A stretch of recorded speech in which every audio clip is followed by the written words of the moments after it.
मराठे जास्तीत जास्त सरदार होत होते, पण संभाजीराजे पहिले युवराज झाले. आतापर्यंत मराठे वजिरी मिळवत होते, पण संभाजीराजे पहिले छत्रपती पुत्र ठरले.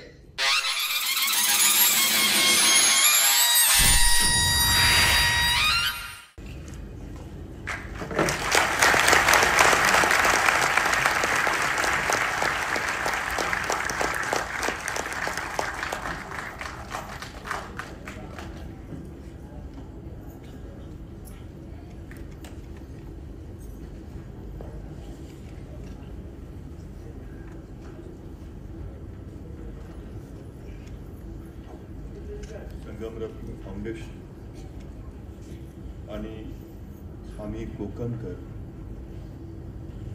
आयोजित कोकण विजन 2025 संगमरत्न विचार मंथन.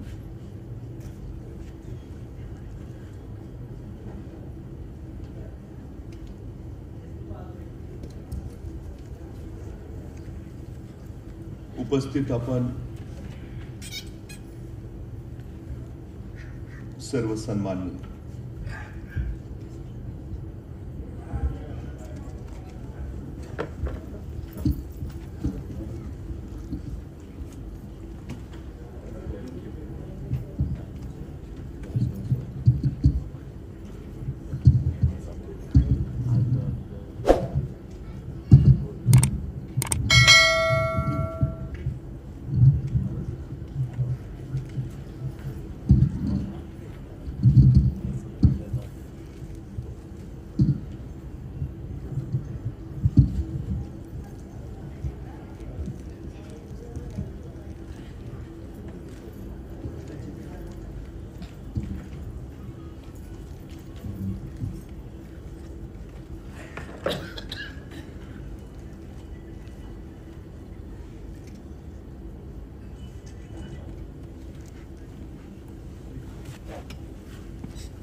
इतिहास अनेकांच्या अभ्यासाचा विषय आहे.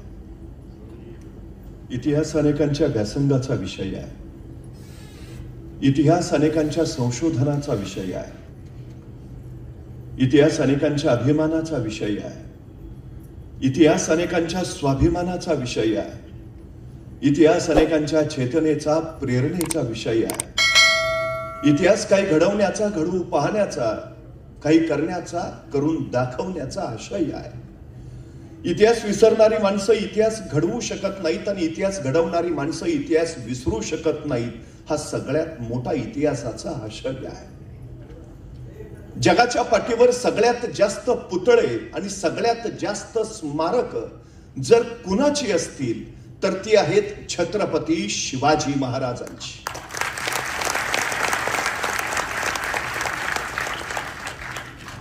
दक्षिण दिग्विजयाच्या निमित्तानं महाराज आंध्र प्रदेशला गेले.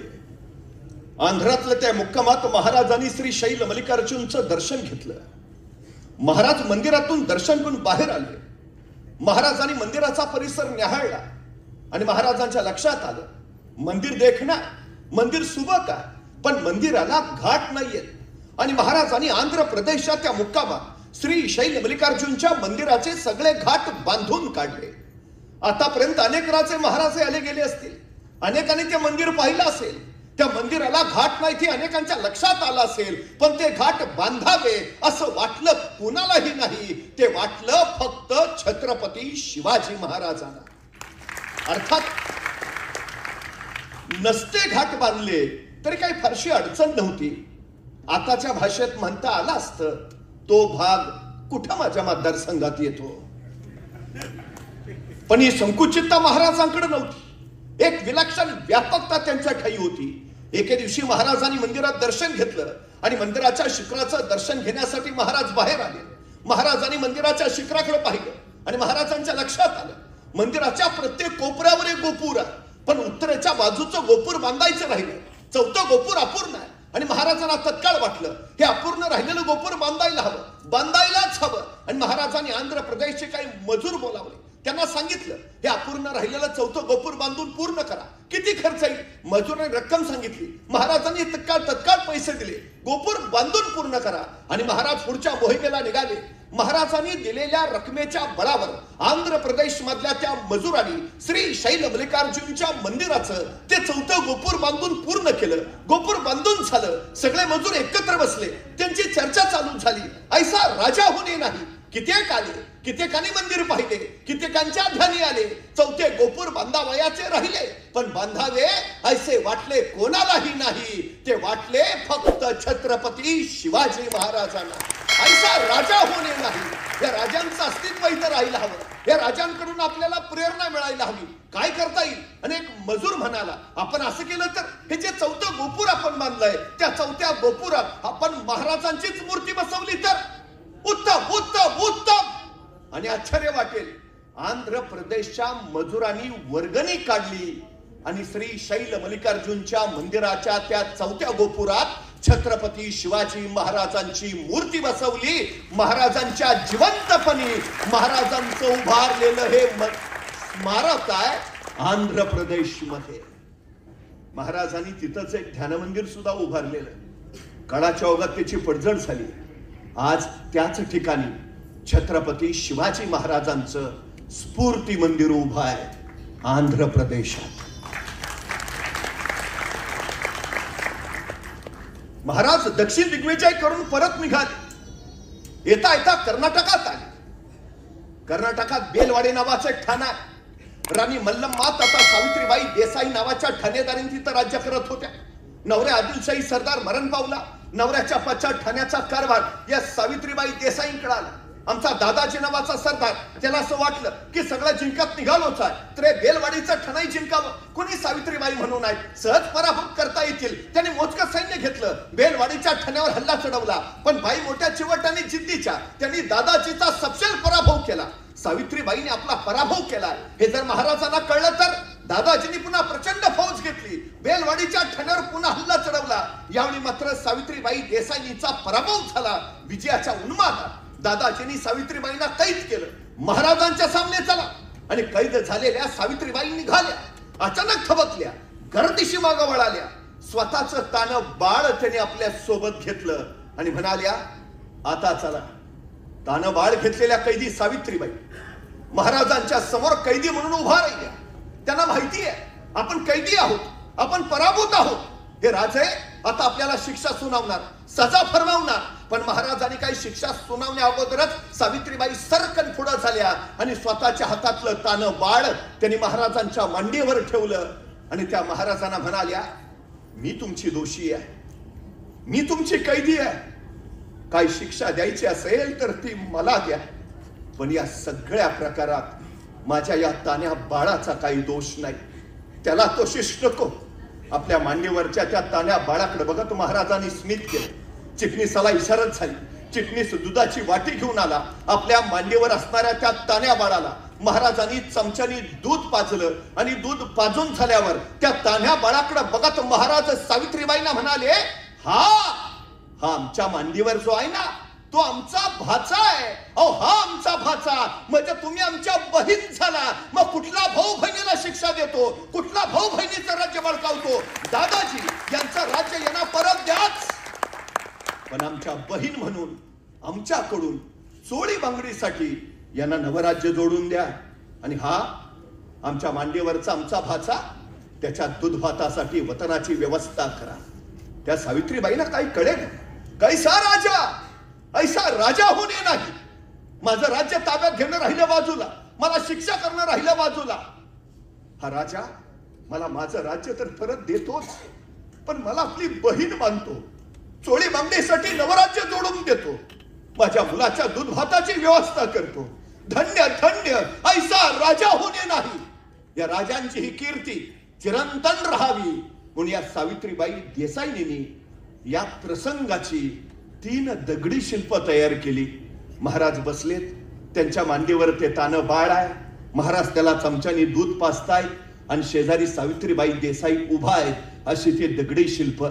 कधी कर्नाटकात गेलात तर धारवाड नावाचा जिल्हा आहे. धारवाड जिल्ह्यात यादवाड नावाचं गाव आहे.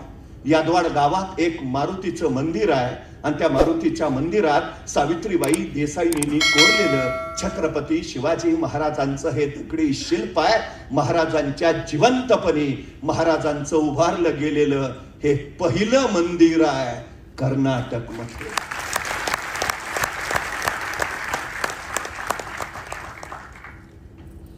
आपल्या प्रत्येक प्रसंगातनं महाराजांनी उद्याच्या पिढ्यांसाठी एक जीवन मूल्य दिलं. प्रत्येक प्रसंगात जगातला पहिला सर्जिकल स्ट्राईक महाराजांनी पुण्याच्या लाल महालात केला. शाहिस्ताखानाची बोटे छटली आणि वाऱ्यासारखे आलेले महाराज तीरासारखे निघून गेले. काही वेळानंतर लाल महालातला गोंधळ संपला आणि शाहिस्ताखानाची बेगम धावत धावत शाहिस्ताखानाकडे आली. हुजूर, क्या हुआ? हमारी बेटी गायब है, हमारी बेटी गायब है हुजूर. त्यावेळी शाहिस्ता खान तिला म्हणाला, शिवाजी राजांची माणसं आपल्या पोरीला पळवणार नाहीतच, पण जर चुकून तसं काही घडलं असेल बेफिक्र रहा. शिवाजी राजे पोटच्या लेकी सारखीच तिची काळजी घेतील. कोण बोलत हे? स्वराज्याचा कट्टर वैरी. महाराजांचं हे चरित्र या राष्ट्राचं चारित्र्य झालं. सह्याद्रीच्या गडकोटांवर महाराजांच्या या चिरंतन जीवन मूल्यांचं प्रकटीकरण होत. जा कुठल्याही गडावर, घोंगवणारा वारा तुम्हाला हर हर महादेवच्या किलकारात येताना ऐकू येईल. तिथली माती मस्तकाला लावा. कुठल्या तरी मावळ्याच्या शौर्यानं पुलकित झालेली आणि त्याच्या रक्तानं पावन झालेली ती माती असेल. एखाद्या भिंतीचा एखादा पत्थर, एखादा मावळ्याची चित्तर कथा तुम्हाला सांगेल.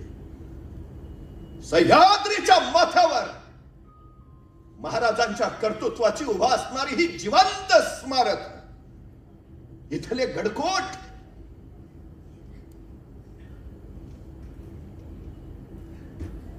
आमच्या उद्याच्या पिढीला ते दाखवायला हवेत, दाखवायलाच हवेत. हे गडकोट आम्ही जपायला हवेत.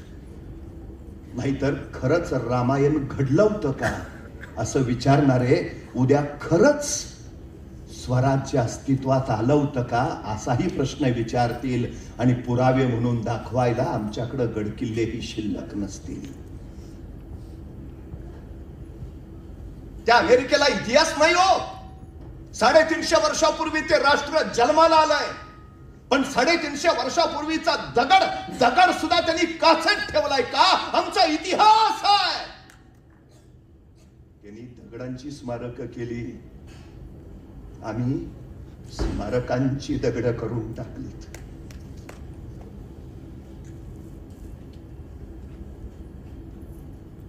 छत्रपती शिवाजी महाराजांच्या शौर्याचा जागर करतो आम्ही. महत्व कळालं इंग्रजांना. इथं आल्यावर त्यांनी पहिलं जर काय केलं असेल तर गडकोटांकडे जाणारे सगळे रस्ते उखडले, उद्ध्वस्त केले. कारण त्यांना माहिती आहे या मातीतली माणसं जर गडकोटांकडे गेली तर त्यांना ते स्वराज्य परत आठवेल, परत मावळे आठवतील, परत महाराज आठवतील आणि हा सह्याद्री पुन्हा उभा राहील स्वातंत्र्याचं बीज घेऊन. पहिलं केलं, गडकोटांकडे जाणारे रस्ते बंद. इंग्रजांच्या महत्व लक्षात आलं. ह्या प्रेरणापीठांचं, ह्या शौर्य तीर्थपीठांचं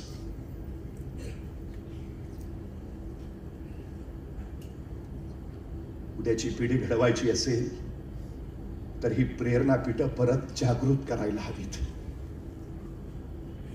हवीतच. मला अभिमान या गोष्टीचा आहे. संगमरत्न फाउंडेशन आणि आम्ही कोकणकर या 2 संस्था त्या माध्यमानं प्रयत्न करत आहेत. 350 वर्षापूर्वी छत्रपती शिवाजी महाराजांच्या खांद्याला खांदा लावून लढणारे मावळे कसे असतील असा प्रश्न मला कायम पडतो. आता खात्रीनं सांगतो, संगमरत्न फाउंडेशन आणि आम्ही कोकणकर यांचे जे कार्यकर्ते आहेत ना, ते नेमके त्यांच्यासारखेच असतील.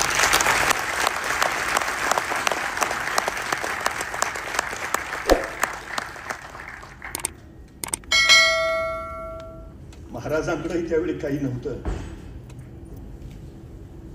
आणि या आमच्या कार्यकर्त्यांकडे शिवभक्ती शिवाय दुसरं काही नाही. महाराजांनी शून्यातनं सुरुवात केली होती आणि महाराजांचे हे आम्ही कोकणकरचे मावळे शून्यातनच सुरुवात करतायत पुन्हा.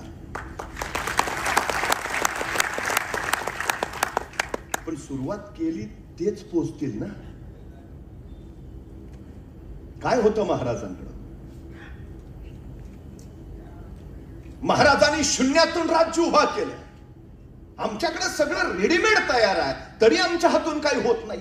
नाहीतर एखाद्याला ढाल द्यावी, तलवार द्यावी, एवढंच काही त्याला घोड्यावर नेऊन बसवावा, त्याच्या पुढे जाऊन त्याला रणांगणात नेऊन सोडावा आणि मग म्हणावं, लेका आता तरी लढ. धुरी पठ्ठ्या निवांतच. आणि लढकी तुमचा लढू कसा? एक हातात ढाल आहे, दुसऱ्या हातात तलवार आहे, दोन्ही हात इंग्रजी आहेत, लढणार कसा? अरे मग निदान पळून तरी जा. पळू तरी कसा? घोड्यावर बसली दिसत नाही का? झो बाजूनी अडचण आहे आमची.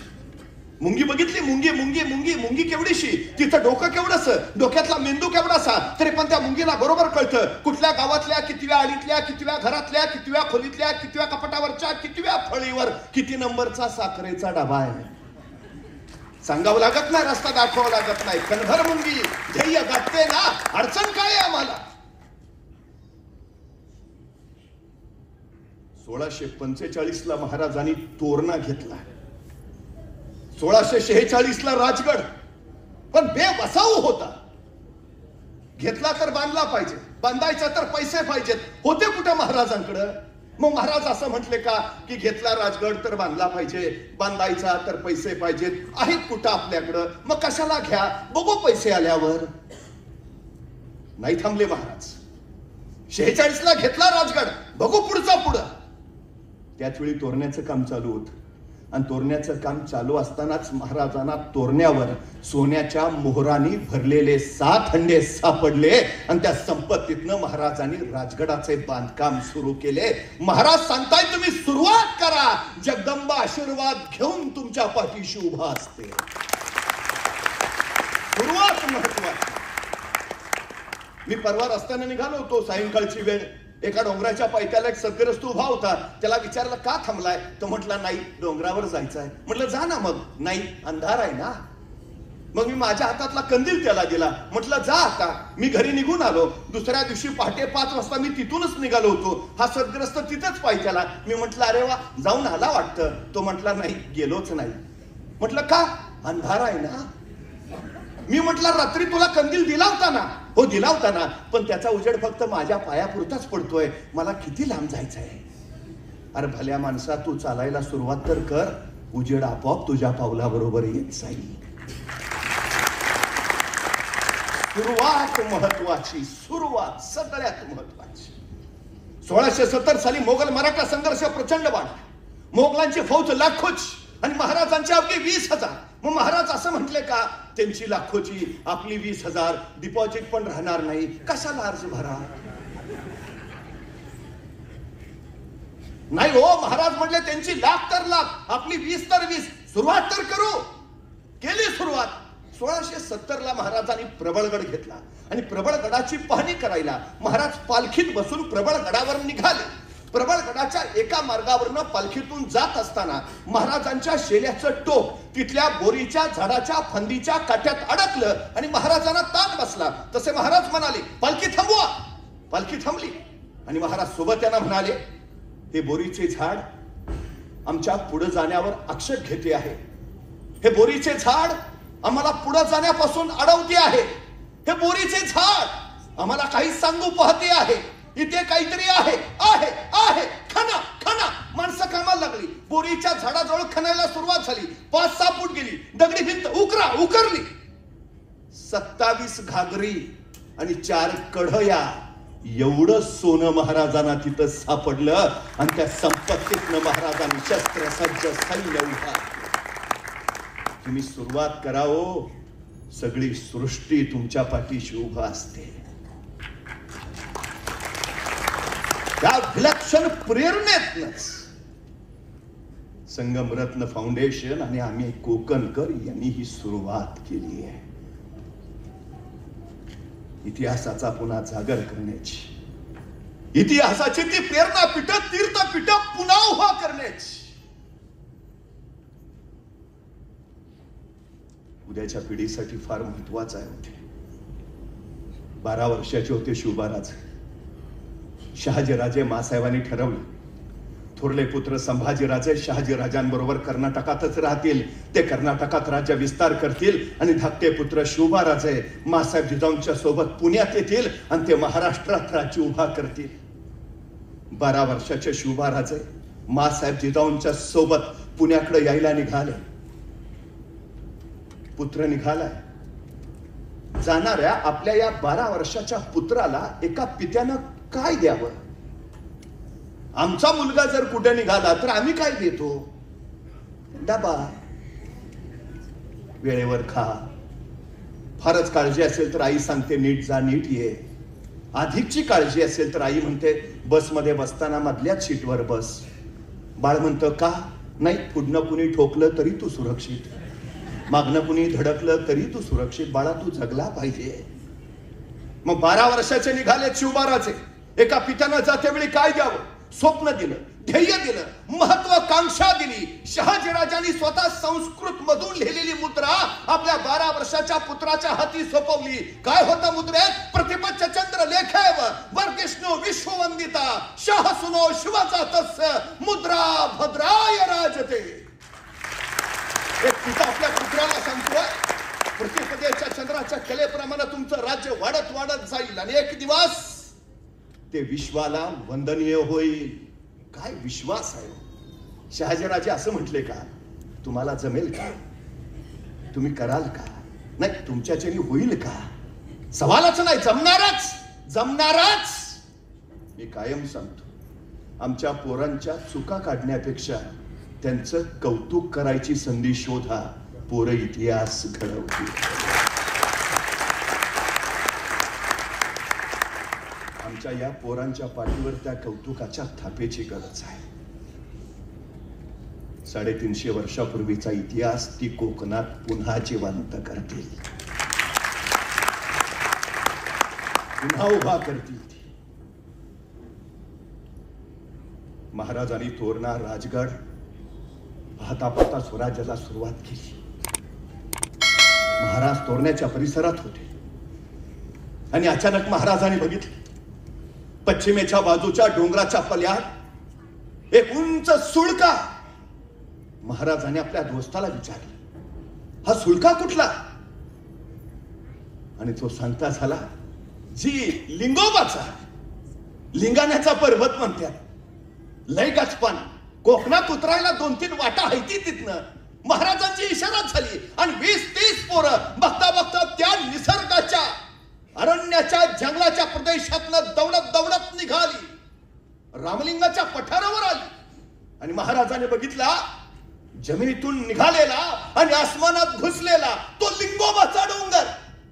पण त्याच वेळी महाराजांची नजर पोहोचली त्या पर्वताच्या माथ्यापासून ते समुद्रापर्यंत पसरलेल्या 40 किलोमीटरच्या मधल्या चिंचोळ्या पट्ट्याकडं. कोकण, कोकण, हा कोकण.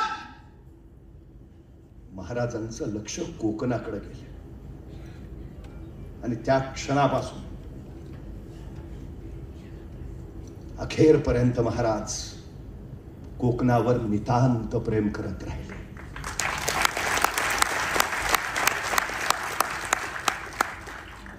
महाराजांच्या आयुष्यातला सगळ्यात जास्त काळ कुठं व्यतीत झाला असेल तर तो कोकणात. सगळ्यात जास्त. कोकणातून नाणेघाट वर चढून आल्यावर आम्हाला शिवनेरी दिसतो. त्या शिवनेरीवर महाराजांचा जन्म झाला. स्वराज्याचं राजकारण याच गडकोटांच्या माथ्यावर झालं आणि महाराजांनी अखेरचा निरोप घेतला, तोही गडावरून, रायगडावर. महाराजांचं अवघं आयुष्य या स्वराज्याच्या उभारणीसाठी आंबा, नारळ, काजू, पोफळीच्या बागा, वरी, मीठ, जीवनाला समृद्ध करणारं हे सारं या कोकणामध्ये 720 किलोमीटरचा हा पट्टा, डहाणू तलसरीपासून ते थेट गोव्यापर्यंत स्वराज्याच्या विस्तारासाठी हा कोकण पट्टा स्वराज्यात हवाच महाराजांनी आरंभ केला. आणि पाहता पाहता कोकण स्वराज्यात दाखल झालं. स्वराज्यात 360 किल्ले पैकी 167 किल्ले कोकणात आहेत.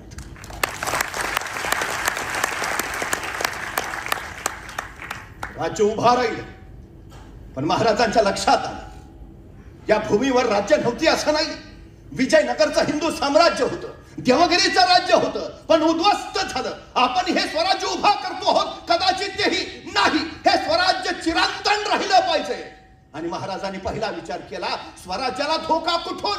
आणि महाराजांच्या लक्षात आलं, महाराष्ट्राला धोका जमिनीवरनं नाही, महाराष्ट्राला धोका समुद्रावरून आहे. परवा मुंबईवर 26/11चा दहशतवादी हल्ला झाला आणि मग आम्हाला कळालं, महाराज म्हणत होते ते खरं होतं, खरंच होत. चालुक्य, राष्ट्रकूट, सातवाहन या सगळे तत्कालीन काळामध्ये नौका वहनामध्ये प्रचंड प्रावीण्य मिळवले. आमची जहाज इथून त्या काळात थायलंड, कंबोडिया, मलेशिया इथपर्यंत जात होती. सम्राट चंद्रगुप्तानंतर हिंदुस्थानात स्वतःच आरमार उभा करणारे पहिले राजे म्हणून आम्हाला छत्रपती शिवाजी महाराजांचं नाव घ्यावं लागतं. कधी भारतीय नौदलात गेला तर नौदलाच्या प्रवेशद्वारावरच लिहिलंय, भारतीय आरमाराचे जनक छत्रपती शिवाजी महाराज.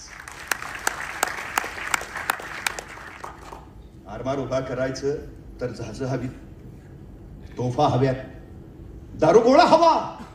पण जहाजा तत्कालीन काळात इंग्रजांकडनं घ्यावी लागायची, तोफा पोर्तुगीजांकडनं, दारुगोळा डचांकडनं. महाराज घेतही होते, ते देतही होते. पण महाराजांच्या लक्षात आलं, इंग्रज आज जहाज देत आहेत, पोर्तुगीज आज तोफा देत आहेत, डच आज दारुगोळा देत आहेत, पण उद्या हे देणं यांनी बंद केलं तर. महाराजांच्या लक्षात आलं, जी माणसं दुसऱ्याच्या खांद्यावर उभा असतात केव्हाही ढासळतात, जी माणसं स्वतःच्या पायावर उभा असतात त्यांना कोसळण्याचा धोका नसतो.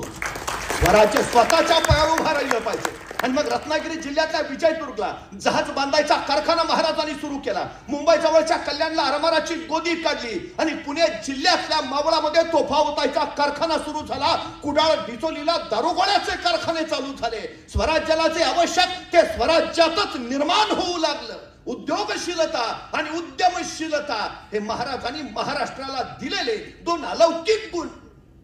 कोण म्हणतं मराठी माणसाला व्यापार जमत नाही, कोण म्हणतं मराठी माणूस उद्योगात माग. महाराजांनी नुसती नेव्हीची नव्हे, मर्चंट नेव्हीची ही स्थापना केली. आंतरराष्ट्रीय कीर्तीची बंदरं महाराजांनी उभारली, जिथून महाराष्ट्राचा व्यापार युरोप, इराण, तुर्कस्तान पार मस्कत पर्यंत होत होता.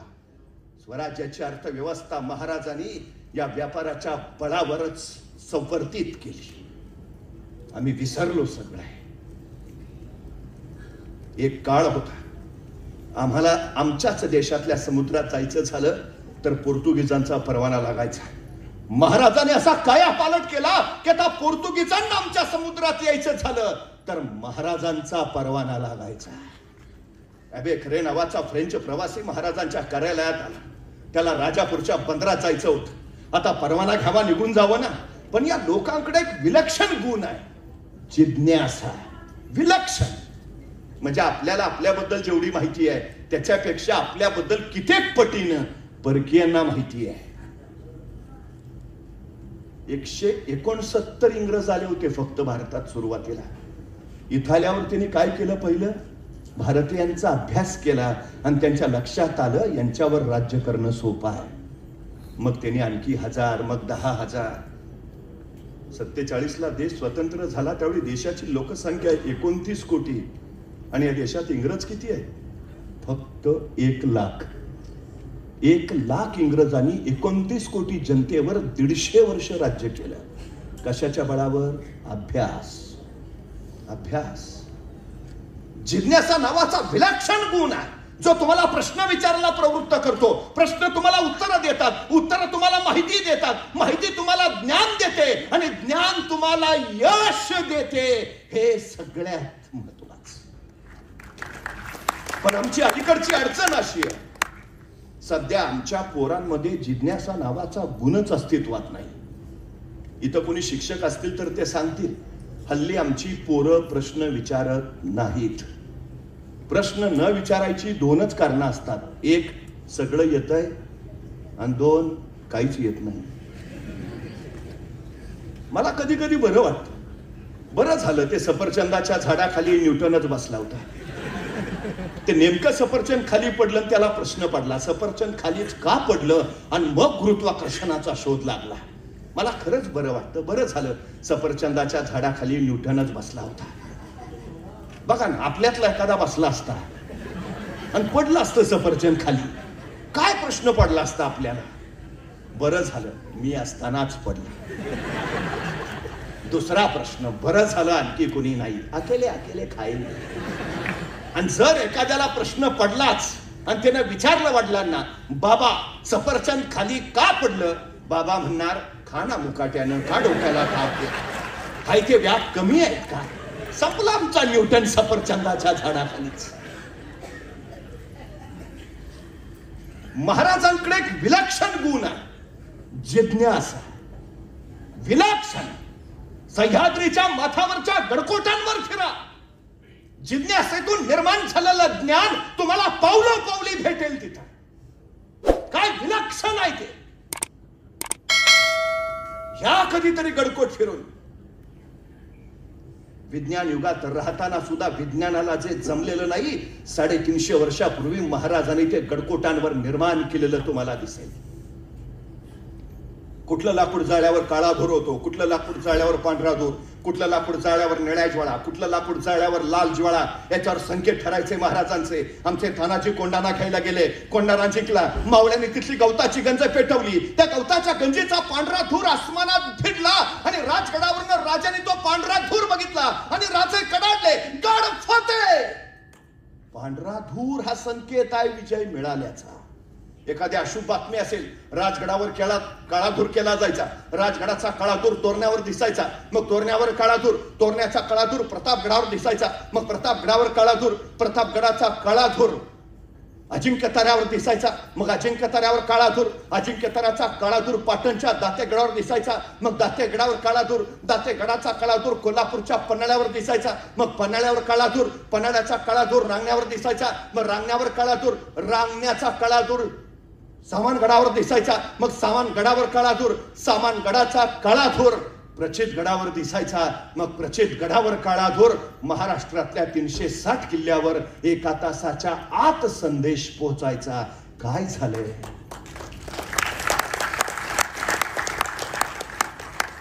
Out of coverage, not reachable, सभी लाईने व्यस्त आहे. प्रकार नाही हो, 350 वर्षापूर्वी घडले. काय तंत्रज्ञान असेल. जा कधीतरी रायगडावर, एखाद्याने सिंहासनाजवळ उभा राहा, दुसऱ्याने नगारखान्याखाली या, नगारखान्याखाली कितीही हळू आवाजात बोला, सिंहासनावर ते स्पष्ट ऐकू येतं आजही. काय तंत्रज्ञान असेल. 72च्या दुष्काळात महाराष्ट्रातल्या सगळ्या विहिरी कोरड्या पडल्यात, पण 11,000 फूट उंचीवर असणाऱ्या रायगडाच्या गंगासागर तलावात मात्र तुडुंब पाणी आहे. 72च्या दुष्काळात लोकांनी रायगडावरून पाणी खाली आणलं.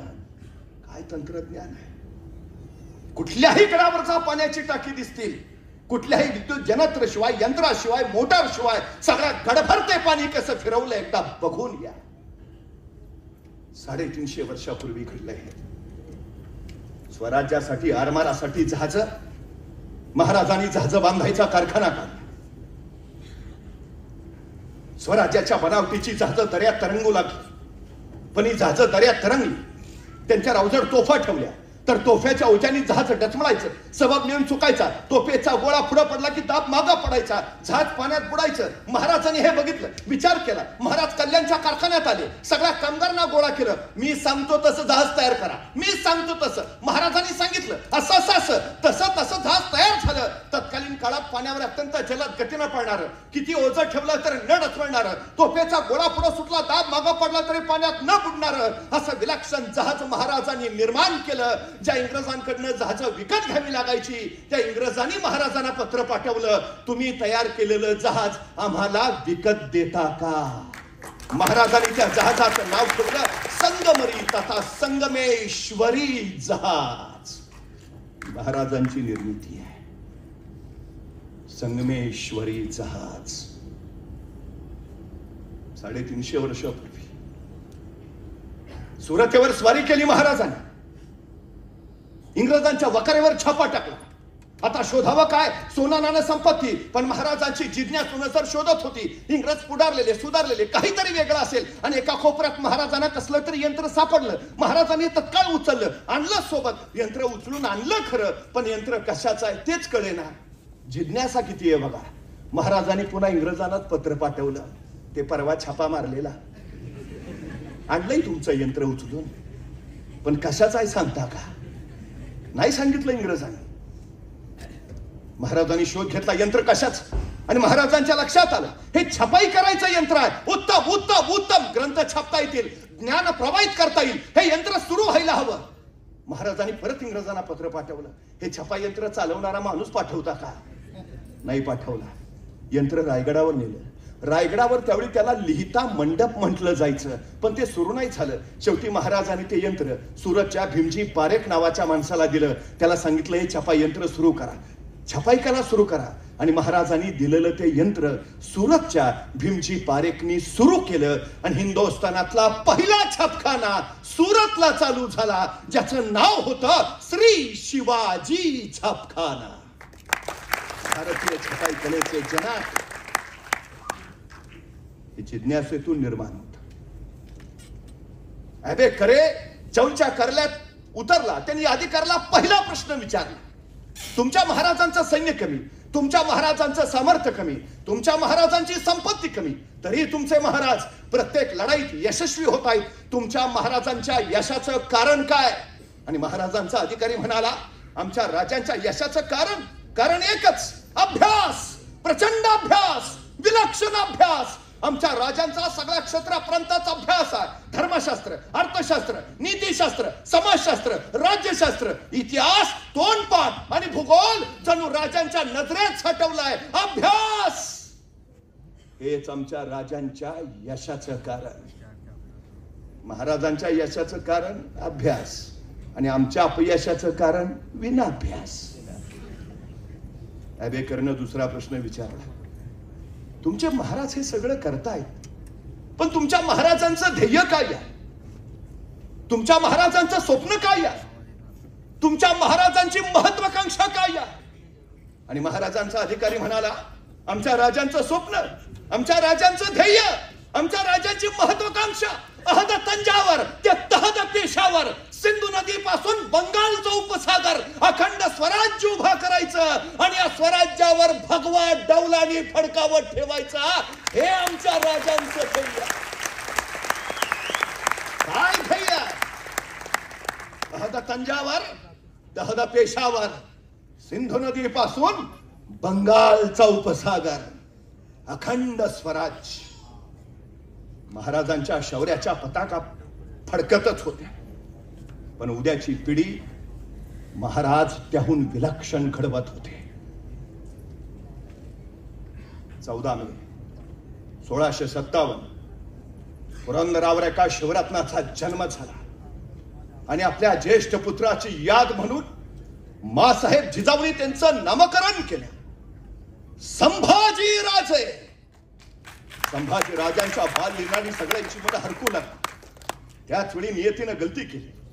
अवघ 2.25 वर्षाचे असताना संभाजी राजांच्या मातोश्री सईबाई राणी सरकारांचं निधन झालं.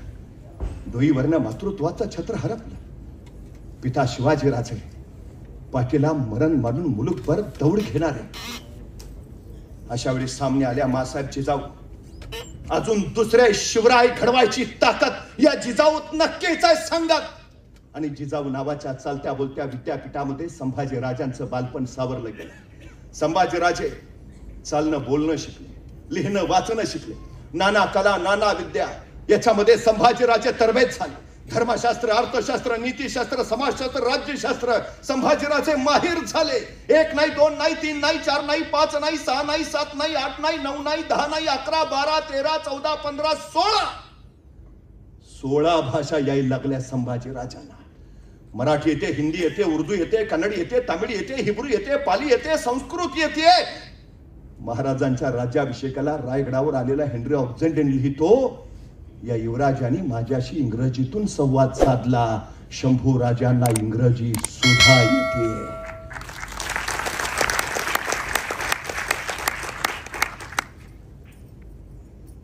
छत्रपती शिवाजी महाराजांनी उंबरखिंडीमध्ये कारतलबखानाला कोंडून मारला आणि महाराजांची नजर वळाली ती दाभोळकडे. 1661 काळ. मंडणगड, पालगड हे शृंगारपूरचे सूर्यराव सुर्वेंच्या ताब्यात. शृंगारपूरचे राजे दाभोळ जिंकण्यासाठी महाराज येत आहेत. वाटत मंडणगडला येणार हे त्यांना कळालं आणि सुर्वेंची तरंबळ उडाली. मंडणगड तसा सोडून ते थेट शृंगारपूरला गेले. महाराजांनी मंडणगड घेतलाच, पण 1662 महाराजांनी शृंगारपूर ही घेतलं. आणि महाराजांच्या सोबत असलेल्या तानाजी मालुसरेने प्रचितगडावर ही भगवा फडकवला. प्रचितगड स्वराज्यात दाखल झाला. दळवींचे कारभारी असणाऱ्या पिलाजी शिर्केंची योग्यता पाहून महाराजांनी त्यांना स्वराज्याच्या सेवेत घेतलं. पुढे पिलाजी शिर्केंची लेक जीवबाई तथा राजसबाई, येसूबाई संभाजीराजांच्या राणी सरकार झाल्या. आणि महाराजांच्या कन्या राजकुंवरबाई त्या गणोजी शिर्क्यांना दिल्या. शृंगारपूर संभाजीराजांचं सासर झालं. याच शृंगारपूरच्या मुक्कामामध्ये संभाजी महाराजांच्या लेखणीला बहर आला आणि राजकारणावर चर्चा करणारा बुधभूषणम नावाचा ग्रंथ संभाजीराजांनी शृंगारपूरच्या मुक्कामी लिहिला. या ग्रंथामध्ये श्री गणेशाचं वर्णन करताना संभाजी महाराज लिहितात, पद पदम पत्र समाचार न जंग जिमी कनक करबखर नाभिललित कबीर लंबित विशालवर उर दीर्घ मुंडी कर देत चारी फल एक दंतर सुंड लवधारी जात सकल मन. संस्कृत मधून श्री गणेशाचं केलेलं वर्णन, नकशिका, 7 शतक, नायिका भेद हे ब्रजभाषेतले ग्रंथ संभाजी महाराजांनी लिहिले. संभाजी महाराज प्रचितगडावर जायचंय. प्रचितगड खरं तर सुर्वेंकडे असायचं. ते तसे आदिलशाहीचे सरदार होते. मलिक उत्तेजार तो किल्ला घ्यायचा प्रयत्न केला खरा, पण सुर्वे आणि विशाळगडकर मोरे यांनी त्याचा तो बेत हाणून पाडला. प्रचितगड तिथं कुणा मोगलांचं शासन कधी आलंच नाही, ना आदिलशाही ना निजामशाही. 1662 छत्रपती शिवाजी महाराजांनी तो किल्ला स्वराज्यात आणला. तो 1818 पर्यंत इंग्रज अधिकारी कॅनिंगहमनं इंग्रजी राजसत्तेत सामील करून घेतला. तोपर्यंत तो तसा स्वराज्यातच. निसर्गाचं भयानक रूप बघायचं असेल तर प्रचितगडला जावा. बिकट वाट वहिवाट कशी असते ते अनुभवायचं असेल तर प्रचितगडावर जावं. सह्याद्री व्याघ्र पथकामुळे चोहोबाजूनी असणाऱ्या वाटा आता बंद झाल्या आणि शृंगारपूरनं जाणारी एकच वाट तुम्हाला प्रचितगडावर घेऊन जाते. कोल्हापूर, सांगली, सातारा आणि रत्नागिरी या 4 जिल्ह्यांच्या हद्दीवर असणारा उचितगड, रागवा तथा प्रचितगड. इंग्रजांनी 1818 साली हा किल्ला ताब्यात घेतला आणि पुरता उद्ध्वस्त करून टाकला. त्याचे रस्ते उखडून टाकले. तिथं तुम्हाला आता पाण्याची टाकी दिसते. देखणी कोरीव कमान होती. कमान नाही, आता फक्त तिचे खांब दिसतील. भैरी भवानीचं मंदिर आहे, भैरवनाथ तिथं भेटतील. सह्याद्रीच्या सृष्टीचं सृजनशील रूप या प्रचित गडाच्या माथ्यावरनं तुम्हाला दिसेल. स्वराज्य अनुभवलेला, महाराजांच्या पराक्रम गाथा डोळ्यांनी पाहिलेला हा प्रचित गड. छत्रपती शिवाजी महाराज दक्षिण दिग्विजयाला गेले तेव्हा संभाजी राजांना त्यांनी शृंगारपूरचे सुभेदार केले. याच परिसरात संभाजी महाराजांनी स्वराज्याचं राजकारण पाहिलं, कारभार पाहिला. संभाजी महाराजांच्या शौर्याला, लेखणीला, कवित्वाला बहर आला तो या संगमेश्वर प्रांती. शास्त्री नदी आणि सानवा नदीच्या संगमावर वसलेलं ते संगमेश्वर, पावन पवित्र संगमेश्वर मंदिर असलेलं आहे. हा सगळा प्रांतच विलक्षण विलक्षण. संभाजी महाराज, छत्रपती शिवाजी महाराजांनी आखून दिलेल्या मोहिमा गाजवत पाहता पाहता स्वराज्याच्या सीमा संवर्धित करत राहिले. 6 जून 1674 महाराज छत्रपती झाले.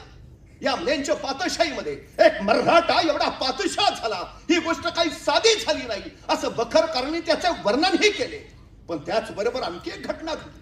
आतापर्यंत मराठी जास्तीत जास्त सरदार होत होते, पण संभाजीराजे पहिले युवराज झाले. आतापर्यंत मराठे वजिरी मिळवत होते, पण संभाजीराजे पहिले छत्रपती पुत्र ठरले. आणि संभाजी महाराजांच्या शौर्याचा वारू बेगुमान उधळत राहिला. दक्षिण्यांची दक्षिण दक्षिणेत राहावी ही जबाबदारी शिवछत्रपतींनी संभाजीराजांवर दिली. संभाजीराजांची घौडदौड चालूच. स्वराज्य विस्तारत राहील. पण त्याच वेळी 3 एप्रिल 1680 शिवछत्रपती नापरतीच्या मोहिमेला गेले. महाराज गेले. उत्पन्न झालेला सगळा फितुरीचा कट संभाजीराजांनी मोडीत काढला. संभाजीराजे रायगडावर आले, रायगडाची घडी नीट बसवली आणि शिवछत्रपतींच्या मृत्यूनंतर तब्बल 9 महिन्यांनी संभाजीराजांनी स्वतःला राज्याभिषेक करून घेतला. संभाजीराजे स्वराज्याचे दुसरे छत्रपती झाले. पण त्याच वेळी स्वराज्याचा आभाळ काळवंडलं होतं. शिवछत्रपतींच्या मृत्यूचा फायदा उठवीत स्वराज्य कैचित पकडावं असा डाव औरंगजेबाने आखला. पण त्याच वेळी भर दरबारात संभाजीराजांनी सरसेनापती हंबीररावांना विचार, मामासाहेब स्वराज्याचा घाट बांधावा म्हणतो, औरंग्याचाही थाट उतरला पाहिजे. मामासाहेब जागा काढा मोक्याची. आणि हंबीररावांनी सांगितलं, राजा एक जागा आहे मोक्याची, मुघलाचं नाकच जणू. औरंगजेबाची दखनेतली राजधानी दारुल मुल्क दख्खन बुरहानपुरा. राजा बुरहानपुरा म्हणजे औरंगजेबाची राजधानी, जणू मधाचं पोळं. आणि कडाडले संभाजीराजे, मग हे मधाचं पोळं आता कोळ्याचं जाळं झालं पाहिजे. आणि सुटल्या मराठी फौजा. बुरहानपुरात धुतलं, 17च्या 17 पुरेपुरते धुतले. एखाद्या सुंदर बागेचं रुपडं डोळ्यात साठवावं म्हणून पापणी मिटावी आणि पापणी उघडून बघावी आणि पुढं स्मशान दिसावं, अशी बुरहानपुऱ्याची भयान अवस्था झाली. बुरहानपुरा कोळसापुरा झाला. औरंगजेब संतापला, बेभान संतापला, पुटपुटला. शिवरायांनी उभी हयात आमच्याशी वैर केलं, पण शिवरायांनी कधी आमच्या बुरहानपुराकडे तिरक्या नजरेनं नाही पाहिलं. आणि हा त्यांचा छावा काल गादीवर आला आणि थेट बुरहानपुरावर. हे पाणी काही वेगळंच आहे. पण त्याच वेळी संभाजीराजांनी दुसरा तडाखा दिला. औरंगजेबाच्या नावाने वसवलेला औरंगाबाद, संभाजीराजाने त्यालाच धडक मारली. औरंगाबाद लुटला इतका इतका इतका की औरंगजेबाच्या नावाशिवाय तिथं काही ठेवलंच नाही. संतापला औरंगजेब. तोपर्यंत तिसरा तडाखा बसला. औरंगजेबाचा मुलगा शहजादा अकबर आपल्या बापाविरुद्ध बंड करून आला तो थेट महाराष्ट्रात, कारण त्याला माहिती आहे उभ्या हिंदुस्थानात औरंग्याशी टक्कर घेईल असा एकच योद्धा आहे ज्याचं नाव आहे छत्रपती संभाजी महाराज.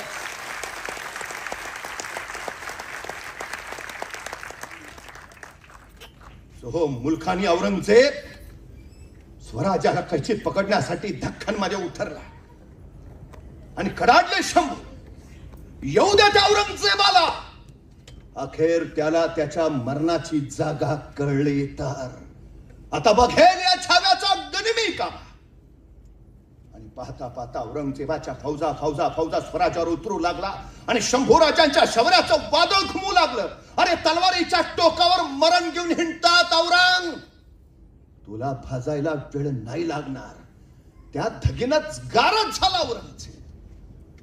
रामसेज नावाचा एक किल्ला संभाजी महाराजांनी तब्बल 5.5 वर्ष लढवला. आमचे शिवाजी महाराज सांगायचे माझा एक किल्ला माझ्या मळणी 1 वर्ष लढवला तर औरंग्याला माझे सगळे किल्ले घ्यायला 360 वर्ष लागतील. संभाजी महाराजांनी रामसेज नावाचा एकच किल्ला 5.5 वर्ष लढवला, मग 360 किल्ले घ्यायला औरंग्याला किती वर्ष लागतील. हे शौर्य संभाजी राजांचं, हे धैर्य, हा पराक्रम शंभू राजांचा. औरंगजेब मोहिमा मागून मोहिमा आखत राहिला आणि संभाजीराजे शौर्याच्या वादळानं त्याची पूर्ती धुळदान करत राहिले.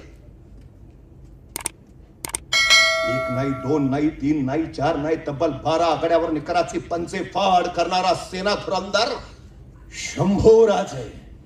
संभाजी महाराजांनी इंग्रजांना तुकवलं, पोर्तुगीजांना वाकवलं, सिद्धीला पाण्यात बुडवलं, औरंग्याला तर सळो की पळो करून सोडलं. 12 आघाड्यांवर जीत हासिल करत खोंगावत निघालेले शंभूराजे. छत्रपती शिवाजी महाराजांचं राज्य त्यांनी राखलंच. गडकिल्ले नुसते राखलेच नाही, खोलगड मर्दनगड सारखे आणखी काही नवे गडकोट त्यांनी बांधले. स्वराज्याच्या सीमा 5000 किलोमीटरनी वाढवल्या. महाराष्ट्र, कर्नाटक, गुजरात, हरियाणा, मध्य प्रदेश, गोवा, राजस्थान, आंध्र, तामिळनाड इथपर्यंत मराठ्यांची घोडी दौडून तिथं भगवा फडकवून आली. 4.5 वर्ष औरंग टकराव घेत होते. 4.5 वर्ष, पण फक्त शिकस्त, हार आणि पराभव. औरंगजेबाच्या वाट्याला जीत नव्हतीच. संतापला, वैतागला, आपल्याच सरदारांवर बरसत राहिला, मनसबी कमी करत राहिला, कडाडत राहिला. मेरे सारे सरदार सेनापति सैनिकों के बजाय मेरे पास होता खाली एक संभाजी राजा, तो मैं कब का बन गया होता आलमगीर पूरे हिंदुस्तान का. माझ्या सगळ्या सरदार सैनिक सेनापतींऐवजी माझ्याकडे फक्त एक शंभूराजे असते तर कधीच कधीच बादशाह झालो असतो या हिंदुस्थानचा. काय शौर्य असेल संभाजी राजांचं, काय धैर्य असेल.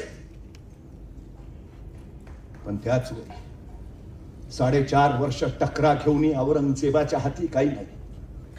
अखेर त्यांनी शहजादा मुअज्जमला सावंतवाडीच्या वाट्यानं रामदऱ्याच्या घाटानं खाली कोकणात पाठवलं. संभाजीराजे तेवढी गोव्यात आहेत.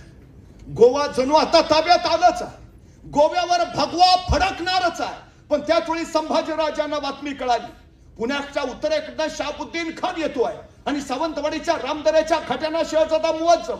संभाजीराजांनी ताडकन पावलं उचलली आणि रामदऱ्याच्या घाटात या शहजादा मुअज्जमच्या सामने जाऊन खडे राहिले. ज्याला शोधायला, सापडायला, पकडायला निघालो तोच दत्त म्हणून समोर मुअज्जमची दाखील बसली. त्याच वेळी हर हर महादेवचा जागर झाला आणि त्या रामदऱ्याच्या घाटात थरार उठला. हर हर महादेवच्या किलकाऱ्या घुमू लागल्या. मराठ्यांनी मोगलांचा निकाल लावला. 40,000 सैन्य कापलं गेलं आणि वाऱ्यासारखे आलेले महाराज तीरासारखे निघाले. आणि कोंडाजी राजांना म्हणाला, राज ह्यो मुअज्जम ऐता तावडीत गावलाय, कापायचा नाही वे. आणि संभाजी राजे म्हणाले, सुकलं झाड मोडून पडणारच आहे, तोडा कशाला. त्याला कळालं नाही.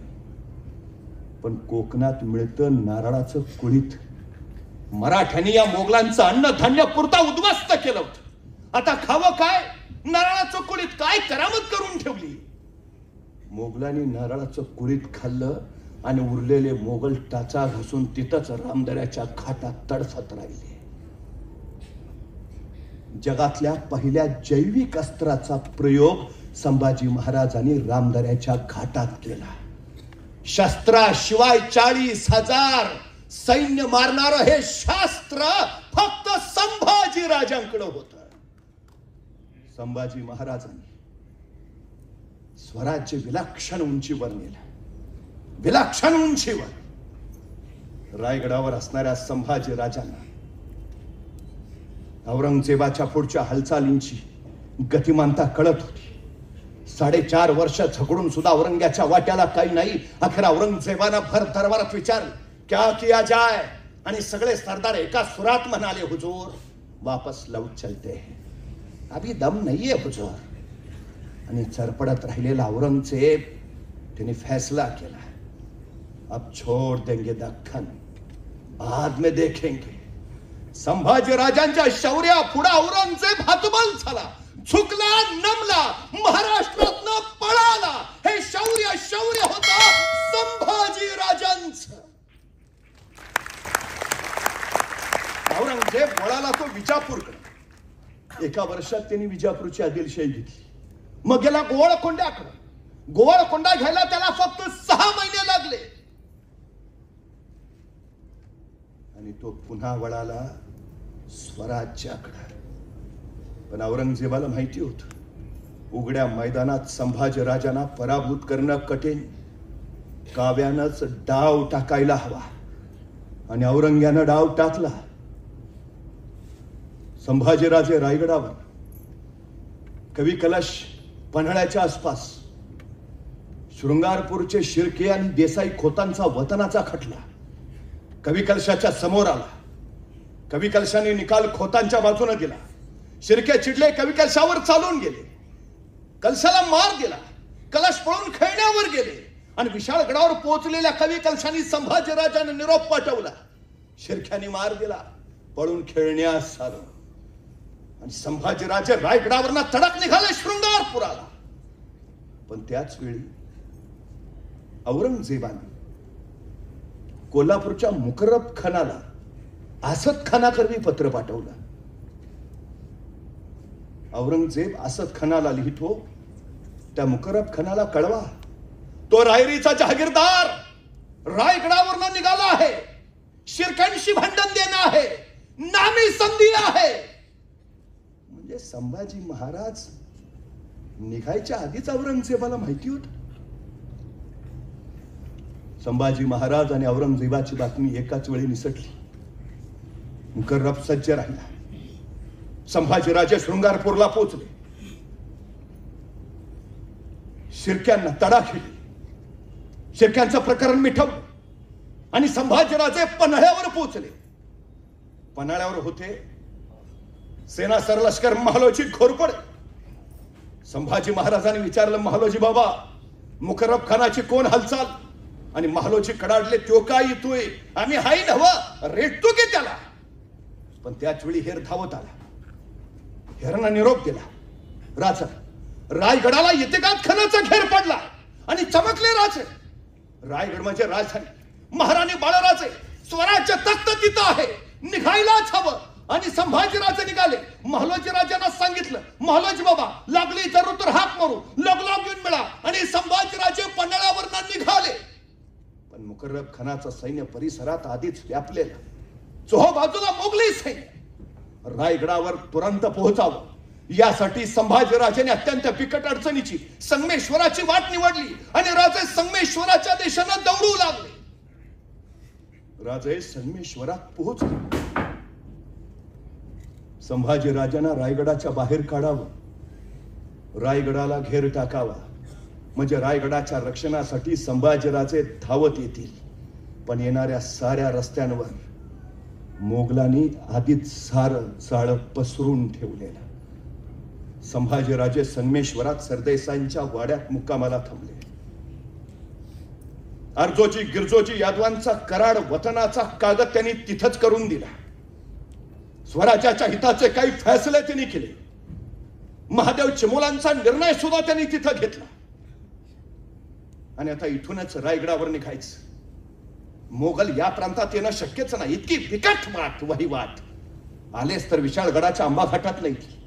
संभाजी महाराजांनी स्वतः जवळचं 10,000चं सैन्य विशाळगडाच्या आंबा घाटात ठेवलं आणि अवघ्या 400-500 मावळ्यांनिशी संगमेश्वरात सरदेसाईंच्या वाड्यात असलेले संभाजीराजे स्वराज्याचं कामकाज आटोपत असतानाच रात्रीच्या किर्र काळोखात पन्हाळ्यावरचा हेर पहारा देत होता. आणि अचानक बेंबीच्या देठापासून ओरडला, मालोजी बाबा, काळो कुजळत पलूत चालली ती कुण्या रोखानं जी संगमेश्वराच्या अरे राज हाय. कुणी घरी मला नाव साधला. उठा, शिबंदी उठवा, दौडीला घोडी तयार करा. राजा एकलाच संगमेश्वरात आहे. उठा. बघता बघता महालाजी बाबांनी पाशाची फौज तयार केली. मुकराब खानाला बगल देत मराठ्यांची घोडी संगमेश्वराच्या दिशेनं दौडू लागली. धमापत्या उरानं घोडी संगमेश्वरात पोहोचली आणि महालाजी बाबा महाराजांना सांगू लागले, राजा निघा, राजा निघा, नावडी जवळ करा. गनिमानी गाव यरबाडलंय, राजा निघा. संभाजीराजे म्हणले, नाही बालोश, तुमच्या थकल्या खांद्यावर सोपून जायला राजा नाही झालो आम्ही. लढू इथंच, मरू इथंच, पण रण टाकून पाळणार नाही राजा. लाख मेले तरी चालतील, पण लाखाचा पोशिंदा वाचला पाहिजे. राजा निघा. तोपर्यंत मोगलांचं सैन्य भिडलं होतं. मराठ्यांच्या सैन्यात डोळा डाळून उभा होतो. हर हर महादेवच्या किलकाऱ्या उठल्या. यलगार आक्रमण समशेरी बरसू लागल्या. 5,000 मुकरब खानाचं सैन्य. पण मराठे झुंजत होते, राजासाठी झुंजत होते. पण त्याच वेळी राजाने संताजी घोरपडे खंडोबाला कवी कलशानं सांगितलं, जमेल तसंच जमेल तिथून निष्ठायला हवं. बळ तोकडं आहे, निघणं महत्वाचं. महाराज बाबा सांगत राहिले, राजा निघा, तुम्ही निघा. म्या झुंजतो राजा, तुम्ही निघा. आणि पाहता पाहता वेळ जाऊन संताजी घोरपडे खंडोबाला मोगलांशी झुंजतच एका बाजूने निसटले. संभाजीराजे कवी कलश सरदेसाईंच्या वाड्यातनं झुंजत बाहेर पडले. नावडीच्या नदीवर पोहोचावं, नदीत नाव काय बसावं, निघावं. नियोजनानुसार दौडू लागले. पण मोगलांचा प्रताप वाढत होता. मराठ्यांवर कोसळत होता. सह्याद्रीचा राजा बेफाम झुंजत होता. कवी कलश संभाजीराजे घोड्यावरनं दौडणार होता. कवी कलश घोड्यावर पडल्या. राजाची गिरगाया. संभाजीराजे वापस आले. कवी कलशा उचललं. घोडी दौडू लागली, काठावर पोहोचली. आणि त्याच वेळी अचानक घोड्यांच्या ठापांचा आवाज आला. संभाजीराजाने मागे उडून पाहिलं. मोगलांचा जथ्याचा जत्था होता. एका बाजूला नावडी नदीचं पाणी आणि दुसऱ्या बाजूला हा मोगलांचा दर्या. बघता बघता मोगली सैन्याने संभाजीराजांच्या भोवती कडा केलं. समशेर निघाली आणि बेभानपणे संभाजीराजे झुंजत राहिले. शौर्याचं वादळ उफाळलं. पण त्याच वेळी चोहोबाजूनी दोरखंड फेकले गेले. संभाजीराजे जखडले, अडकले. छाव्यासारखे थुमसत राहिले. बळ तोकडं पडलं. मालोजी घोरपडे धारातीर्थी पडले. संताजी खंडोजी निसटण्यात यशस्वी झालं. पण स्वराज्याचे छत्रपती शिवपुत्र संभाजीराजे मोगलांच्या कळपात अडकले. संगमेश्वरची माती थरारली. सरदेसाईंच्या वाड्याच्या डोळ्यात अश्रू उभा राहिले. तेच संभाजीराजे लोककल्याणाचे फैसले सुनावणारे, स्वराज्याच्या सीमा संवर्धित करणारे, शिवछत्रपतींनी निर्माण केलेलं स्वराज्य आसमानाला भिडवणार. पण झेरबंद झाले. आणि मुकर्रब खान इतिगात खानाला म्हणाला, इखलास जितनी जल्द से जल्द हो सके निकलना चाहिए यहां से. अगर पता चला इन मरहट्टों को तो यही कब्र बना डालेंगे अपनी. आणि संभाजीराजे कळशा घेऊन मुकर्रब खानाचं सैन्य निघालं. प्रचितगड मराठ्यांच्या ताब्यात. मुकर्रब खानानं ती वाट सोडली आणि मुकर्रब खान संभाजीराजांना मळे घाटात घेऊन निघाला. प्रचितगड फक्त पाहत राहिला. पाहता पाहता कराडच्या दिशेनं मुकर्रब खान संभाजीराजांकडून बेफाम धावत राहिला. 32 शिराळ्याला घेऊन पोहोचला आणि त्याचवेळी 32 शिराळ्याच्या आप्पाची शिराळकर आणि ज्योत्याची केसरकर यांना चाहू लागली. राजे काही झालेत, राजे काही झालेत. जमतील तितके मावळे घेतले आणि आप्पाची शिराळकर, ज्योत्याची केसरकर मुकर्रब खानाच्या फौजावर तुटून पडले. बेफाम झुंज झाली, पण पळ तोकडं पडलं. आप्पाची शिराळकर मारले गेले, ज्योत्याची केसरकर जखमी झाले आणि संभाजीराजाला वाचवण्याचा प्रयत्न अपयशी ठरला. मग मात्र मुकर्रब खान त्यांना त्वरित घेऊन निघाला. बहादूरगडावर पोहोचला. औरंगजेबाला निरोप धाडला. संभाजीराजे कैद झाले आणि आनंदला औरंगजेब उद्गारला, लाया जाए उन्हें शान शौकत से, पहना जाए तख्ता कुला. आतापर्यंत मराठेशाहीचं तख्त त्याने आपल्या खांद्यावर पेललं असेल. आता त्यांच्या खांद्यावर तख्ता कुला ठेवा. आतापर्यंत त्यांनी राजवस्त्र घातले असतील. आता त्यांना विदूषकी झपली खाला. आतापर्यंत मराठेशाहीचा मुकुट त्यांनी माथावर मिरवला असेल. आता घुंगर असलेली टोपी अडकवा. राजालंकार घातले असतील त्यांनी. आता काटेरी लोखंडी साखळदंडाने त्यांना जखडवा. आतापर्यंत राजे घोड्यावरून, मेन्यातून, हत्तीच्या पालखीतून गेले असतील. आता त्यांना उंटाला बांधा. आतापर्यंत राजे आल्यावर नगारे वाजले असतील. आता ढोल ताशे वाजवायला सुरुवात करा. कळू द्या महाराष्ट्राला, शहनशाह हिंदुस्तान औरंगजेबांनी संभाजीराजे कैद केलेत. आणि बर हुकूम निघाली धिंड संभाजीराजांची बहादूरगडावर. संभाजीराजे काळाचा फासा कसा पलटतो नाही. गोवळकोंड्यात असलेल्या औरंगजेबाला पुन्हा महाराष्ट्रात पाय ठेवू द्यायचा नाही. या महत्वाकांक्षेने संभाजीराजांनी डाव असा टाकला. उत्तरेच्या राजपुतांना पत्र लिहिलं. त्या यवनधमाला सांप्रत असं वाटू लागलंय, आम्ही हिंदू तत्वशून्य झालो. आम्हाला धर्माचा अभिमान राहिला नाही. पण आमचा जो क्षत्रिय धर्म, जो प्रजापालनाचा धर्म, तो आम्ही टाकू शकत नाही. आमच्या भूमीसाठी आम्ही आमचं सारं सर्वस्व पणाला लावू. यावेळी फक्त सहकार्य करा. या औरंगजेबाला कारागृहात डांबो. औरंगजेबाला कारागृहात डांबायची जिगर बाळगणारा छावा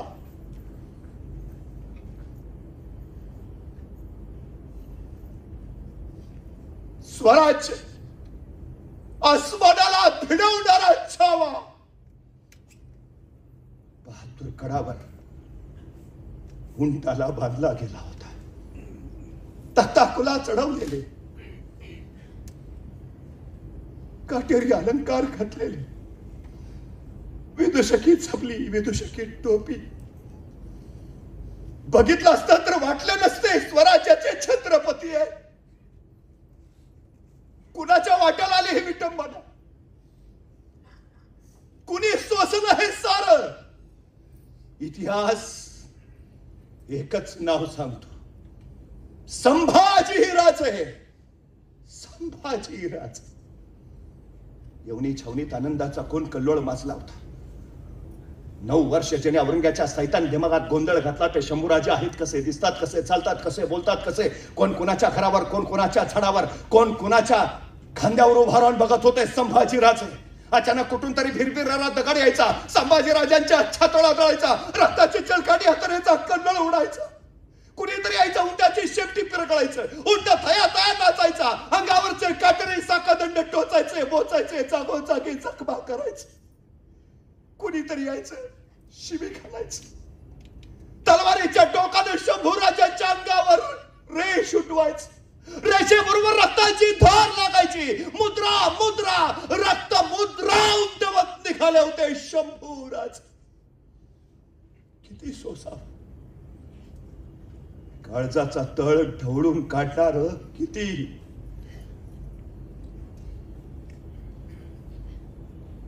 आले तसेच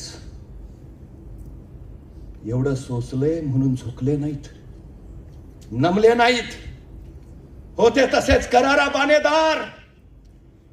हनुमानजींना शेंदूर फसावा तसे रक्तानं माखले गेले होते शंभूराजे. आले औरंग्याच्या दरबारात आणि कडाडला असत शंभूराजे झुक जाओ आलमपना के सामने.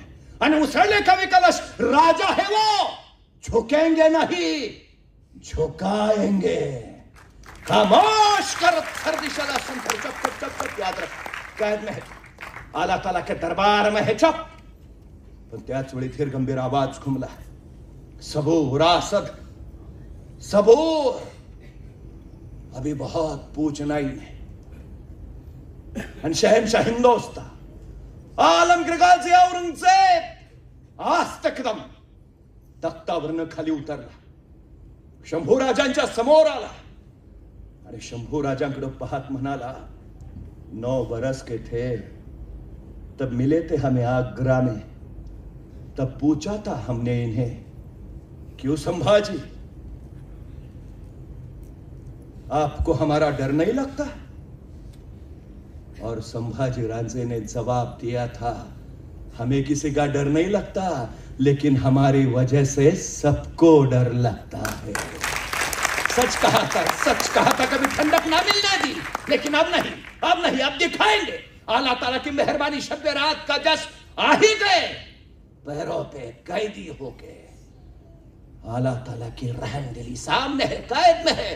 आणि त्या खुदाचे आभार मानायला औरंगजेब गुडघे टेकून खाली बसला, नमाजाच्या रुकाता पडायला लागला. आणि रुकाता पडणाऱ्या त्या औरंगजेबाकडे बघून संभाजीराजे कवी कलशांना म्हणाले, कवीजी, कवी आहात आपण, मग या या या प्रसंगावर सुचते का एखादी कविता. कवी कलशाला आश्चर्य वाटलं. औरंगजेबाच्या पुढ्यात औरंगजेबाच्या दरबारात मृत्यूच्या पुढ्यात, पण राजाला भीती न भय, राजा निर्भय. राजा विचारतो आहे, सुचते का एखादी कविता, ही काय कविता ऐकायची वेळ आहे. आणि कवी कलश म्हणले, हा राजे का नाही. आणि कवी कलशाने कविता ऐकवायला सुरुवात केली. राजन तुम हो सांचे, खूब लढे हो जंग, देख तुम्हारा तेज, तखत त्यजत औरंग. अहो राजे, काय लढलात तुम्ही, काय तुमचं तेज, काय तुमचं शौर्य. तुमचं ते शौर्य बघून औरंगजेब स्वतःचं सिंहासन त्यागून तुमच्या पुढे येऊन गुडघे टेकून बसलाय. बहुत खूप. पण त्याच वेळी औरंगजेब सरफडत, चप चप चप चप जहन्नमी. बताओ शंभूराजे, कार काय खजाना, कार के लूट. आणि उसळले राजे, हिंदुस्तान आमचा खजाना, इथल्या मातीचा कण कण म्हणतो आम्ही सोनं. औरंग तू गिळलास हिंदुस्तान, तू गिळलास आमचा खजाना, पण आम्ही मागणार नाही तुझ्यासारखी, होणार नाही भिकारी. हिंदुस्तान हाक मारून भीक देतो तुझ्यासारख्याला, घेत नाही असा, घेऊ तलवारीच्या जोरावर आणि मनगटाच्या बळावर. शंभूराजांचं हे बाणेदार उत्तर ऐकलं ना औरंगजेबाला कळेच ना, कैदेत कोण आहे, तू का मी. पण त्याच वेळी औरंगजेबाने विचारला दुसरा सवाल, बताओ शंभूराजे, मेरे कौन कौन से सरदार शामिल थे तुम्ही. आणि संतापले शंभूराजे, तख्तासाठी रक्तावर उलटणारी जात नाही आमची. आई भवानीचे भूते आम्ही, मातीसाठी सडसत आमचं इमान, बेईमान नाही होणार. याद राख औरंगजेब, महाराष्ट्राच्या मातीत उभा आहेस, इथाच माती करू. आमच्याच वाटेवर येऊन आमच्याशीच वाटमारी करणाराची त्याच्या वाटेवर जाऊन वाट लावल्याशिवाय आम्ही आमच्या वाटेवर परतत नाही, हा इतिहास आहे आमचा. संभाजीराजांचं उत्तर ऐकलं ना औरंगजेबाला कळे ना. औरंगजेब पुटपुटला, काश ऐसा एक शख्स पैदा हुआ होता हमारे जनाने में, कब के बन गए होते आलमगीर पूरे हिंदुस्तान के. संभाजीराजे म्हणाले, औरंगजेब, अरे तुझ्या पोटी कोळसेच निपजणार. स्वतःच्या बापाला विष देणारा तू, स्वतःच्या भावांची खुलेआम कत्तल करणारा तू, तुझ्या पोटी शंभूराजे कसे उपसतील? तुझ्या पोटी कोळसेच शंभूराजे जन्माला येतील ते शिवछत्रपतींच्या कुशीत आणि महाराष्ट्राच्या मुशीतच. आणि संतापल्या औरंगजेबाला सांगितलं, ले जाओ इन्हें हमारे नजरों के सामने से. ये आंखें जलाती है, निकाल दो ये आंखें. ये जबान बोलती बहुत है, काट डालो इनकी जबान. जाओ हश्र करो उनका.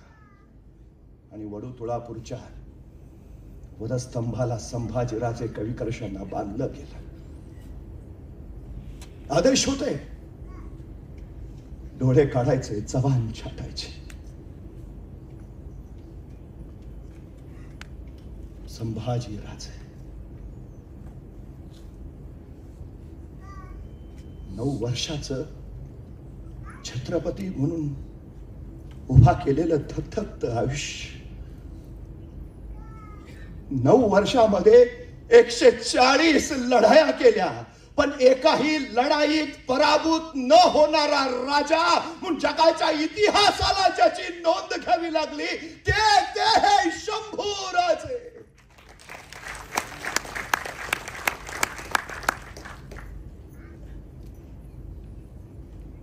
शौर्यशाली, धैर्यशाली, धर्मपंडित, लेखक, कवी शंभूराजे. आदेश होता, डोळे काढायचं. औरंगजेब लिहून ठेवतो, माझ्या आयुष्यात मी पहिली चूक केली. शहाजीराजांना जिवंत कर्नाटकात जाऊ दिला. शहाजीराजे संपवले असते ना, शिवाजीराजे उभाच राहिले नसते. दुसरी चूक केली आयुष्यात, आग्र्यातून मी शिवाजीराजांना सुखरूप निष्ठू दिला. शिवाजीराजे आग्र्यातच मारले असते, शंभूराजे खडेच राहिले नसते. 2 चुका झाल्यात आणि या सह्याद्रीच्या खडकावर डोकं आपटत राहिलो आहे. तिसरी चूक करणार नाही, संभाजीराजांना सोडणार नाही. सजेचा अंमल सुरू झाला. लालबुंद तप्त सळ्या घेतलेले हपशी संभाजीराजांनी पाहिली. धुरांच्या रेषा फेकणाऱ्या त्या लालबुंद तप्त सळ्या नजरेस पडल्या. शंभूराजांना कळालं, डोळे जाणार. शंभूराजांनी मिटले नेत्र आणि डोळ्यासमोर उभा राहिले राजा हे शिवछत्रपती. अरे याच डोळ्याने घेतलं स्वराज्याचं दर्शन, याच डोळ्याने केल्या बावड्यांना इशारती, याच डोळ्याने पाहिलं स्वराज्य संवर्धनाचं स्वप्न.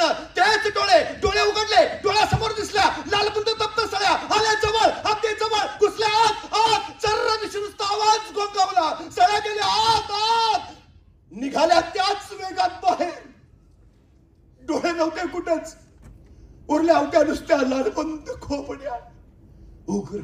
उग्र दर्प बाहेर फेकतात. अरे पायात काटा घुसला तर 8 दिवस पाय धरून बसतो आम्ही. डोळ्यात लालबुंद तप्त सळा गेल्या असतील, विंचवासारख्या लवलव करणाऱ्या वेदना मस्तकात थैथयाट घालत राहिल्या असतील. अरे किती सोसलं असेल, किती का रगेल असते, रंगेल असते तर झुकले असते, नमले असते.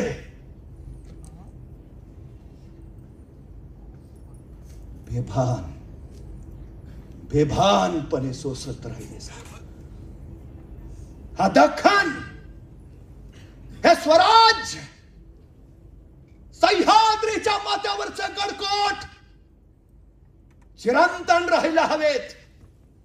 इथलं स्वातंत्र्य अबाधित राहायला हवं, अबाधित. औरंग्यासारख्या कळीकाळाशी झुंजायचं तर इथल्या मावळ्यांमध्ये बळ यायला हवं. त्यांना प्रेरणा मिळायला हवी, चैतन्य सळसळायला हवं. एका विलक्षण कृतीची गरज. आणि संभाजीराजांनी ती कृती स्वीकारली. ज्वला ज्वलम तेजस आत्म बलिदानाची. औरंगजेब विचारत राहिला, क्या हुआ, रोए, चिल्लाए, आएंगे हमारे पास. आणि त्याचे सरदार सांगितले, ना हुजूर, संभाजीराजे है वो, ना झुकेंगे ना रुकेंगे. तो जाओ और हशर करो. आज्ञा होती संभाजीराजांची. जबान छाटायची. हातामध्ये लंगे लकलकती तलवार घेऊन हपशी आले. संभाजीराजांचं तोंड बंद. जबान झटणार कशी. एक हपशी पुढे आला. संभाजीराजांचं तोंड उघडायची कोशिश करू लागला, पण जबडा उघडे ना. अरे उघडेल कसा, वाघाचा जबडा आहे. वाघाच्या जबड्यात घालून हात मोजती दात ही आमची अवकात सांगणारा शंभू राजा आहे. वैतागलेल्या हर्षाने संभाजीराजांच्या मस्तकावर दाबजोर दिला, प्रचंड दाबजोर दिला, पण जबडा उघडे ना. एकाने संभाजीराजांचं नाक दाबून धरलं, श्वास कोंडला, जीव गलबलला आणि श्वासासाठी ओठ आणले. त्या संधीचा फायदा घेतला. चढली घुसली आत, चालशीत पकडली जीप, ओढली बाहेर, नंगी तलवार लकलकली, चालली साप. तोंडात उघडलं नुसतं लालबुंद रक्त. जीप पडली होती समोरच वळवळत. तयार नव्हती शंभूराजांपासून पोरका व्हायला. ज्याचे भेद उमटवले जगदंब जगदंबचे बोल. जी म्हणत राहिली जय भवानी, जी करत राहिली जागर हर हर महादेव, जी म्हणत राहिली आऊसाहेब बाबासाहेब मासाहेब, तिची पडली होती समोरच. एक नाही, दोन नाही, तब्बल 40 दिवस अनन्वित अत्याचार चालू होता. 40 दिवस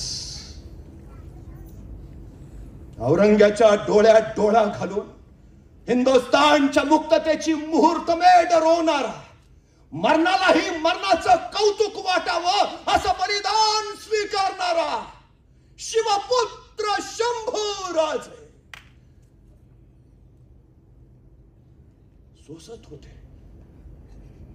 कुणीतरी यायचं, हाताची बोट छाटायचं, कुणीतरी यायचं, गुडघ्याच्या वाट्या काढायचं. कातडं सोलून काढलं सगळं. मिठाचं पाणी टाकलं, चर्र जाळ झालं. किती सोसा, किती यातनांचा तळ ढवळून काढणारा, किती. अखेर उगवली फाल्गुनी वद्या मावस्या 11 मार्च 1689. औरंगजेबाचा आदेश सुटला, मस्तक कलम करा त्यांच. आणि ज्वाला ज्वलम तेजस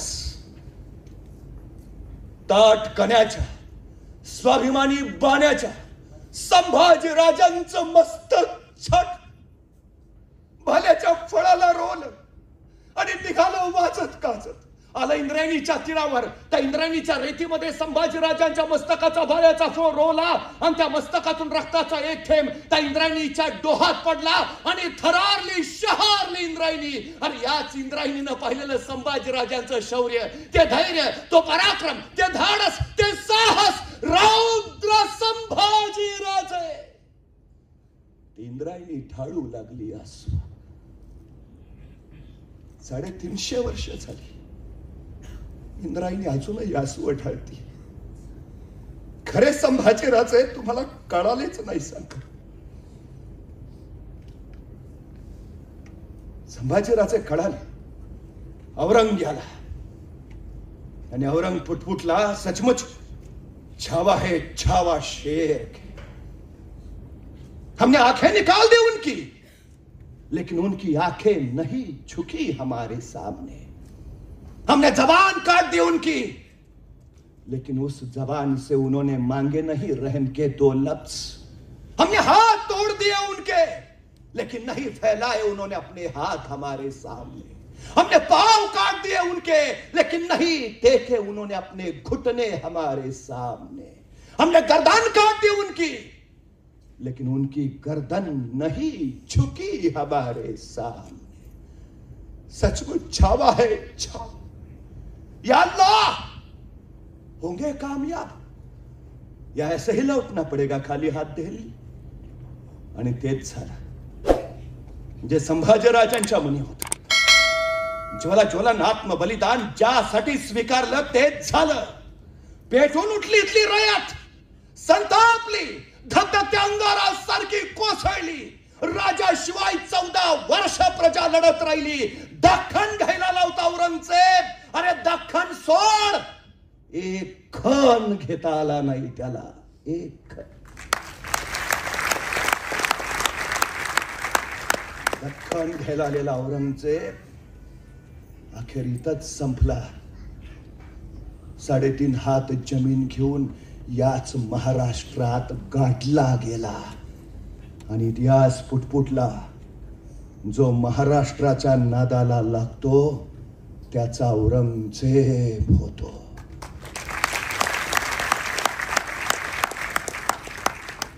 कसं जगावं हे छत्रपती शिवाजी महाराजांनी सांगितलं आणि कसं मरावं हे छत्रपती संभाजी राजांनी दाखवलं। हा सह्याद्री, या सह्याद्रीच्या माथ्यावरचे गडकोट साक्ष आहेत या चिरंतन तत्वाची। शून्यातून विश्व उभारून ते सर्वोच्च करण्याची। तो प्रचितगड, ते संगमेश्वर साक्ष देत आहे धगधगत्या शौर्याची, धैर्याची, राष्ट्रभक्तीची आणि राष्ट्रनिष्ठेची, राष्ट्रधर्माची पताका फडकावणाऱ्या या शौर्यवीरांची। उद्याच्या पिढीपर्यंत हा इतिहास पोहोचावा। पुन्हा एकदा या मातीमध्ये स्वराज्याचा ठेवा निर्माण व्हावा, त्यासाठी झटणारी संगमरत्न फाउंडेशन आणि आम्ही कोकणकर ही मंडळी स्वतःसाठी काही नाही मिळवायचंय त्यांना। आमच्या राजाने कमावलेलं पुन्हा उभा करायचंय त्यांना।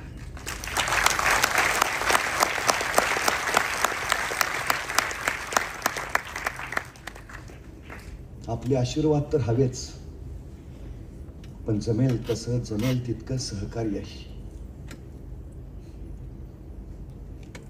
शिवशंभू होते म्हणून आपण आहोत, हे सारं चिरंतन राहिलं तर उद्याच्या पिढ्या राहतील आपल्यासाठी, उद्याच्या पिढ्यांसाठी। ही प्रेरणापीठ, ही तीर्थपीठ जिवंत राहायला हवीत, अखंड आणि उदंड। परवा एक परकीय प्रवासी भारतामध्ये आला होता। तो म्हणाला, तुमची भारतीय पोरं भाग्यवान आहेत। आमच्या पोरांना प्रेरणा द्यायला आम्हाला काल्पनिक सुपरमॅन तयार करावा लागला। आमच्या पोरांना प्रेरणा द्यायला आम्हाला काल्पनिक रॉबिनहुड बनवावा लागला। आमच्या पोरांना प्रेरणा द्यायला आम्हाला काल्पनिक स्पायडरमॅन तयार करावा लागला। तुमची पोरं भाग्यवान, तुमच्या पोरांना प्रेरणा द्यायला दस्तूर खुद्द छत्रपती शिवाजी महाराज, छत्रपती संभाजी महाराज या भूमीत जन्माला आले।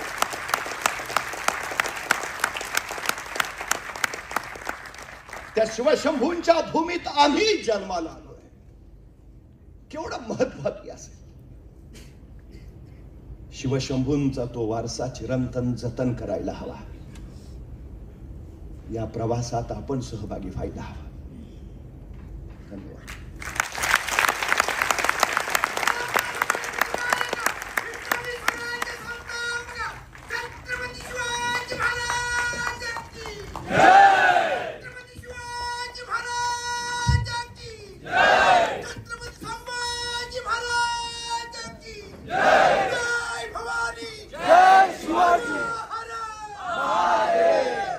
कृपया सगळ्यांनी जागेवर बसायचं आहे। एक